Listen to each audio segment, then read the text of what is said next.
மகா கந்த சஷ்டி விரதம் சீரீஸ் 4 இன்னைக்கு ஒரு விரதத்தை பத்தி உங்க கூட நான் ஷேர் பண்ணிக்க போறேன். மகா கந்த சஷ்டி விரதத்துக்கு சாப்பாடுல சால்ட் சேர்க்காம விரதம் வைக்கிறது தான். இந்த விரதம் எப்படி வைக்கிறதுன்னா, நம்ம இந்த 6 நாளும் பாத்தீங்கன்னா தயிர் சாதம் நம்ம சாப்பிடலாம். தயிர் சாதத்துல சுத்தமா உப்பு சேர்க்காம நம்ம தயிர் சாதம் மட்டும் நம்ம சாப்பிடலாம். காலையும் மாலையும் பூஜை பண்ணின அப்புறம் அந்த தயிர் சாதமும் முருகருக்கு நெய்வேத்தியமா படிச்சுட்டு அதுக்கப்புறம் நம்ம எடுத்து சாப்பிடலாம்.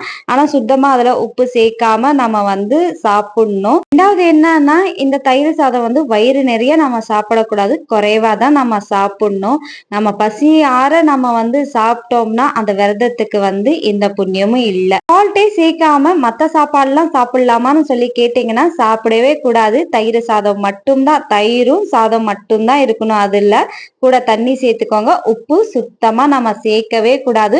அதுவும் காலையும் மாலையும் கொஞ்சம் குறைவா தான் நம்ம சாப்பிடணும். அதுவும் வயிறு நிறைய நம்ம சாப்பிடக்கூடாது. அதே மாதிரி பகல்ல நிறைய தண்ணி குடிங்க. எந்த விரதம் வச்சாலும் தண்ணி நிறைய நம்ம குடிக்கணும். நாளைக்கு ஒரு சீரீஸ்ல விரதத்தை பத்தி உங்க கூட நான் ஷேர் பண்ணிக்கிறேன். முருகர் துணை என்னைக்குமே எப்பவுமே எல்லாரு கூடயும் இருக்கும். நம்பிக்கையோட மகா கந்த சஷ்டி விரதம் வைங்க.